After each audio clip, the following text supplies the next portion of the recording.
1, and for Midlothian South, Tweeddale and Lauderdale.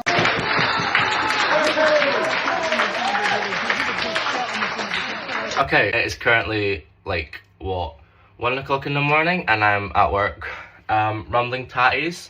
I don't know if you can hear the machine running through the back. It's making chips, and like the place is a mess, but I'm here by myself, so it's fine. So I just thought I'd do a wee kind of debrief whilst the potatoes are rumbling. I've got like 2 or 3 minutes, so I'll be quick for once. We were at the election today in Chealsea. I know most people have seen it on the telly, and I'm a bit late to this party, but I'm gonna give you my version because I was there. The vibe was weird. It was weird.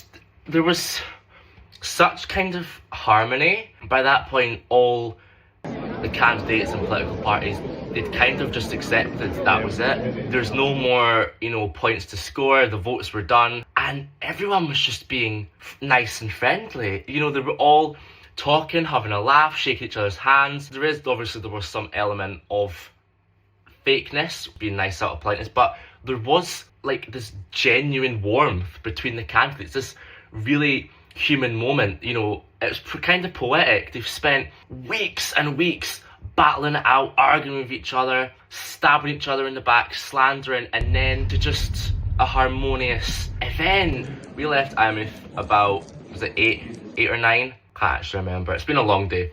I've been awake for like 40 hours or something, I don't know. We arrived at Chealsea. So the first person we met was Ray Georgeson. He was the Liberal Democrat guy. He deserved every single vote he got. He is a truly, truly tremendous man, and I never got a chance to congratulate him because I actually had to leave at 2 o'clock to start work at 3, so I had to like go whilst they were counting the votes. I think they'd actually counted the votes by that point. They were just like verifying them, but I had to go to work. You know what I mean? I started work at 3, I left Chealsea at 2, and then we got stuck in traffic. Next person I met, oh, now listen.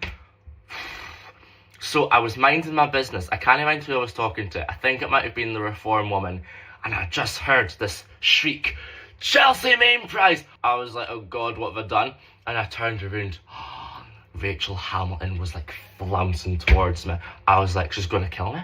She's gonna whack me with her handbag and I'm gonna be dead. She just came over and she went, no, no, no. To anyone who doesn't get that reference, in one of my videos I've done really early on, I would recommend you go and watch it, but please don't, because it's like really bad quality. I've only started editing like last month, so like I'm kind of like learning through trial and error. And that video was not the best in terms of sound or video quality, so don't watch that. But I compared her to Margaret Thatcher, not as a compliment, not as an insult, just because she does look like Margaret Thatcher and she acts like Margaret Thatcher. You decide if that's a bad thing or a good thing, non-political. And she just started laughing and she went, oh, all my family have seen the video, they've been saying it to me for months. And it was, she just laughed and she ended up giving me a high five. And she's like, oh, I love your videos. And it was just, I've never seen that side of her before. Because whenever I've kind of seen her in the past, it's just been her, oh, la-di-da. Like, that really fake kind of, and this isn't any criticism of her, I've never seen her let her hair down. And that's, I guess, what I was trying to hit at before. There was such a calmness, and everyone was so just, they were done. Everyone was knackered. They were like, do you know what, we've given it our best shot, the votes are done now, let's just amnesty, be civil. So then I kind of like pottered around. I was having a crack with everyone. I ended up becoming quite popular because everyone had their wee rosettes on, and I just spoke to anyone, literally anyone. I took business cards, and I was just throwing business cards at people. I was like, give me an opportunity, please help me. Then I kind of went in the media a bit, and I was speaking to the ITV woman. Oh my God, there's this woman who works for ITV. She's got the coolest hair I've ever seen. Jealous. Then I seen, Kay Marie Hughes. She is the Labour candidate. I seen her and she went, oh my God, and she ran up to it and she gave us such a big hug. She is such a sweet lady, and I'm so glad that she's done well in the polls as well, because she is, honestly, I don't agree with, I don't disagree with a lot of what Kay Marie Hughes says. I agree with possibly the majority of what she says. However, I think in the situation and climate that the world's kind of in, I feel like there needs to be a priority. All the candidates were campaigning very hard on what I would call core issues, such as housing, food prices, you know, all those kinds of things. And Kay Marie Hughes, and I'm not saying this is a bad thing, so again, I agree with a lot of what she said.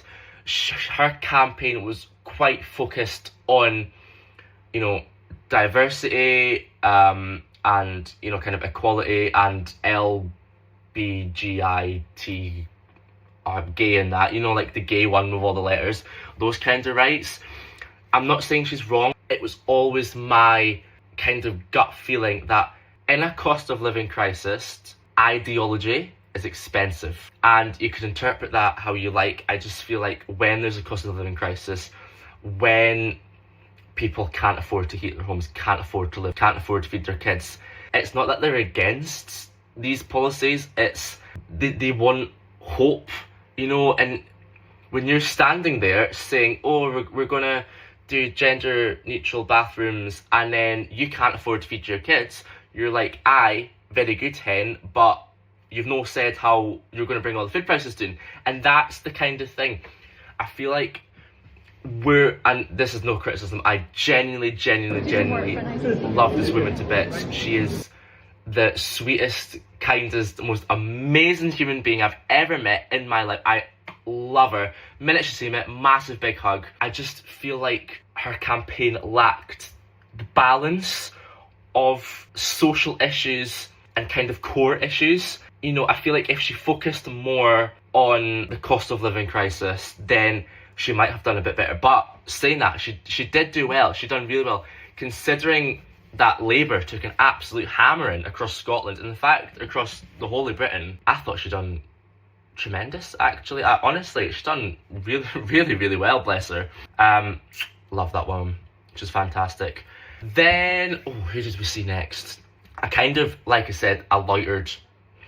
I was walking around, I was talking to a lot of the supporters, I was talking to, you know, the security guard. I'm from Eyemouth. I will talk to anyone about anything, and I'll not get bored. I just went round. Then I got tired, so I went to go and get a coffee. And there's this wee tent. You ken that wee TV show, what's it, the Bake Off? You know, when like they've got all the cakes in the tent. There was this wee tent in the garden, and it's where all like the scran was. So I went in there, and that was the bit where it was a bit cliquey. What you had in the hall where they were counting the votes, everyone was intermingling, whereas in the kind of tent, everyone kind of kept to their tables. You had the SNP table, you had the Labour table, no one really intermixed. Whereas I just sat around all the tables because I want to talk to all of them. You know, I don't need to agree with your politics to judge whether you're a good person or not. I feel like these days, so much is just politics. Oh, I can't be friends with them because they voted Reform. I can't be friends with them because they voted Green. It doesn't work like that, you know what I mean? And it's this argument, you need to agree to disagree, but then you get the counter argument, well, they're a far-right racist or they're a left. Who cares? Who cares? I voted last night. Day before. What day are we on? I don't know.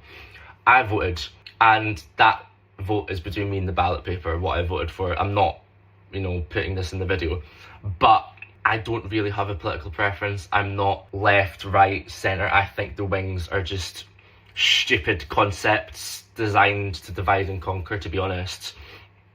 And as proof of that, when I was going around today, speaking to all the candidates, they actually had more in common with one another than what I think they realise. And I'm going to get loads of backlash for this. I spoke to the Green candidate, I spoke to the Reform candidate. They were more alike than what you think. They all wanted the same thing. They just disagreed on how to get there. And I just found that really interesting. So, I'm getting distracted. We went to this wee bake-off tent. There was scran provided by SBC. I was told the scones weren't nice, but they were £1, so who even cares? I never had a scone. Well, I had a ham sandwich and 3 coffees. And then everyone kept their tables. I just moved around them all. The first table I went to sit at was the Reform table. All the tables were packed. And there was this table in the corner and no one was going to sit next to them. And I was like, where's that? There. and someone was like, "Oh, that's the Reform candidate." I thought, this will be fun. So I went and sat over there and had my lunch, and I just went to kind of go and wind them up. The woman that was there, oh, what was she called? Caroline. I've met her before. She does photography. Really nice lady. And then there was the actual Reform leader. Not leader, but like the person, the candidate. I hadn't met him before. I think it's called Jamie. Oh my god. Have you ever heard the term Hooray Henry? My god. He was, oh yes, frightfully posh. Yes, indeed. Yes. And the most frightfully posh person I've ever met in my life. In the Scottish borders. He was from like England land, like somewhere in England. He was the poshest thing I have ever seen in my life. I bet he was breastfed by a nanny until like last year. You know the Little Britain sketch, Booty? That was him, but really nice man. Honestly, really, really nice man. The videos I was doing was not judging people based on their politics, but judging people based on who they are as a person. Because it's all very well in saying, oh, they're a far-right racist, Nazi, blah, blah, fascist, but why are they? I'll speak to them. Because it's like, how do you know? You've not went over and spoke to them. And it's this kind of thing, you've got to kind of take people as you find them. You know, I'm not going to judge you for your policies, but I'll judge you on the person you are. If you're a horrible person, then you're a horrible person. You know what I mean? It's just, but I went and sat with him for ages. And because I was genuinely curious about what his policies were. And I did quiz him on some of the things. Some of his policies I thought were just stupid. Other ones, I seen the point. Everyone just wrote off Reform so easily. Oh no, Reform, not touching them because of what's happened in England. But nobody actually sat down with them and talked to them. I thought, I'll do it. Then, right. The Alliance to Liberate Scotland, that is an actual party. In came these two wee women, and they were tiny women, lovely women, and they were so smartly dressed. She had like a tweed jacket and like a slanted French cap, and these two wee, I thought they were sisters, they're no sisters, and they went scuttling along, and I couldn't take my eyes off them. I thought, where are they? Turns out, I think she was called Terry Townsend. Had a crack with her. She is the funniest person ever. I was like, oh, so what's your policies? What do you stand for? Independence for Scotland. And she was like a proper Scottish granny. You know, like the type of Scottish granny that would like soak porridge overnight. And I ended up sitting having a coffee with her, and we became really good friends. She was just crackers, but I don't know if it was a good or a bad way. So I was like, what, if you get elected, what are you going to do? I'm going to blow up Westminster, and I'm going to declare independence for Scotland. I'm going to burn down the House of Commons, and I'm going to burn down number 10 Downing Street. I'm doing William Wallace. I was like, so would you support another independence vote? The face she gave me, we don't need to vote. We can just leave. Okay. But lovely lady, really nice lady. Had lunch with her. Hen, if you're ever back in Eyemouth, which I know you're a regular to Eyemouth, come and find me and I'll take you to the tavern and I'll buy you a drink because you need one. If that's how you act when you're sober, I'd love to see how you act when you've had one or two, because you are absolutely amazing. The most eccentric woman I have ever met in my life. She was fantastic. And then you have the family party. Nice guy.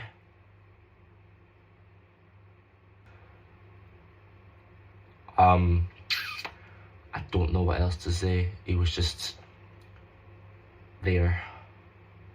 Yeah. And then last but not least, was that everyone? I think so. Might have missed someone out. Last but not least was my man, my lover, John Redpath. He could not have avoided me more. Every time I went over to look at him, he would he would scutter away. It was quite funny, really funny. He couldn't even look at me. He kept on running, which I thought was quite funny. I've just got that, I don't know what it is. Whenever I fall in love with someone, they just run away from me. Bad crack. But no, he's an interesting character as John Redpath. He came in second place, thankfully.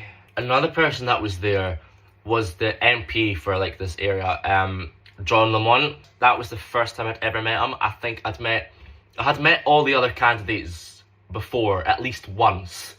But this was the first time that I'd like met him in person. Was not impressed by him. He had this kind of aura of he was the most important person there. He just stood like there. All the votes were happening here. He stood there and just watched. And he wasn't very approachable. Because I went up to him. I was like, oh, you're that politician, man. He kind of just like glared at me. And then like he wrote me a letter. I was like, here, you wrote me a letter. Because he wrote me a letter for something. I can't remember. And I was like, oh, did that? And he just walked away. And then I heard myself shout, I bet he didn't even write it. He didn't. I bet it was one of his like wee secretary people. See his wee shop on Hoyt High Street. If you walk past his wee shop with his like face in the window, if you look past that face in the window, it's young lassies in the back. It's a load of women on like typewriters. Well, no typewriters, but what are the modern the laptop things? Laptop things doing his emails? Where's he? In London clubbing, I heard. So the kind of atmosphere, because I was going around the whole time asking everyone who they thought was going to win. I thought the Tories were going to win because borders, farming, Tories. But there was this moment where it was like, oh, the borders might go yellow. It was this, nobody knew at that point, no one knew what was happening. It was so close between the SNP and the Tories as to who was going to win. And then obviously, in the end, Rachel Hamilton won. I'm sure she's been, past 10 years she's been in power. Now, I have met Rachel a couple of times. I've never really actually sat down and like properly spoke to her. My honest opinion of her, honestly, from what I've seen, I think she is a really nice and genuine person. I know a lot of people don't like her. Do I agree with a lot of her politics? No. Do I agree with some of her politics? Yes. But I feel her downside, I feel like she lets herself be too easily manipulated. I feel like I've kind of seen all sides of her. I've seen her at I've watched her at the hustings. I've spoken to her. I've seen her like walking around. I've kind of watched her. I've just always been fascinated by her. She's just such an interesting woman. She just commands this aura of just power wherever she goes. And I was just looking at her like, oh my god, that's Maggie Thatcher. She falls into a bad crowd. You know when like you're at school or you're young, you start hanging out with like a kind of bad crowd and you start changing your behaviours, you start trying to be like the cool kid, you start, I don't know, smoking, swearing. I feel like she's kind of that, she's got that vibe, face to face, genuine, like you do get this genuine sense from her, but when she's around the other Tories, you kind of this, oh yes, I'm better than you, I'm much better than you, frightfully posh persona kind of comes out, and you're like, really? Rachel, hen, if you're watching this, you are a really nice lady, and I do believe that. I just feel like you let yourself get manipulated too easily and you care too much about what the other people in your party think. I feel like you could do a lot of good for, you know, the Scottish borders, and you have. You've also done things that are questionable. So have most people that have ever been in power. But again, you've got to kind of find that balance. You have done good. I just feel like you need to be more true to yourself and you need to do what you feel is right rather than what like your party's saying. Because I've seen it. I've seen you have an honest conversation, like a personal conversation with someone. Another Tory comes over, oh yes, and this mask comes on, and you're like, why? Rachel, why? I do wish you luck, obviously, all the best luck. I've got to live here. We've all got to live here. We don't want you to fail. That's the thing. We just want to hold you to account for your mistakes. Nobody wants you to fail. Because if you fail, we all fail, right? But you've been in control for the past, 10 years? Under your watch, banks have closed. Yes, that's a national problem. But you could have done something to prevent that. Our nearest bank's in Berwick. That's in England. We've got to go to England to go to the Bank of Scotland. The primary schools, they're shutting schools everywhere. You come to Eyemouth, right? You have got no idea how hard we've had to fight in Eyemouth to get to where we are now. And that's happened under your watch. You could have done more, right? But you didn't, because you were more concerned about what the other people in your party were going to think about you. You need to, how can I put this nicely? You need to grow a backbone and say, no, this is what I'm doing, this is what's right, this is what I believe in, I don't care what the party says, I'm going to do what I believe in. And I feel like if you'd done that, you'd be a lot more popular. The care package is, the care in this area is absolutely horrendous. It is diabolical. You're better off dead. So I interviewed a man from St Abbs. He's a double amputee, or like a 1.5 amputee. He's a really nice man. He was telling me that he would have much rather be dead than continue on the care package he was on. That happened under your watch. Like, this is like your area, and if things are going wrong, then yes, we will hold you to account, and people will hold you to account. We don't want you to feel, we don't want things to go wrong, but they are. You could bring a lot of like really good change that we need. Control your party a bit more is all I'm saying. Turns out I did forget somebody. Okay, I'm back from work now. It's about like 4 in. I'm like knackered. So it turns out I did forget someone. The man that I've been following around with a camera for the past month, James Anderson. I forgot to do him. I forgot to speak about him. Oh my god. That's because I'm tired. When I first started doing this, like, I don't even know what it is anymore. Like, is it a documentary series? No idea. But when I first started doing this, I didn't think he had a chance in hell in getting as far as he did as an independent without the backing of like a political party. Honestly, I was gonna say I'm amazed he got as far as he did, but I'm actually not. The more time I spent with him, the more kind of amazed and fascinated I became by the type of person he is and what drives him. I mean, I spent hours and hours and hours in the car with him. I nearly killed him at points, but you know, hearing his politics and his theories and what drives him and his passion, he's very passionate about what he does. But I'm going to bed now because I'm working tomorrow and I need to edit this. I might just sleep first. I think I should sleep first. I can't be bothered to edit it. I might just go to bed. Yeah, I'm gonna do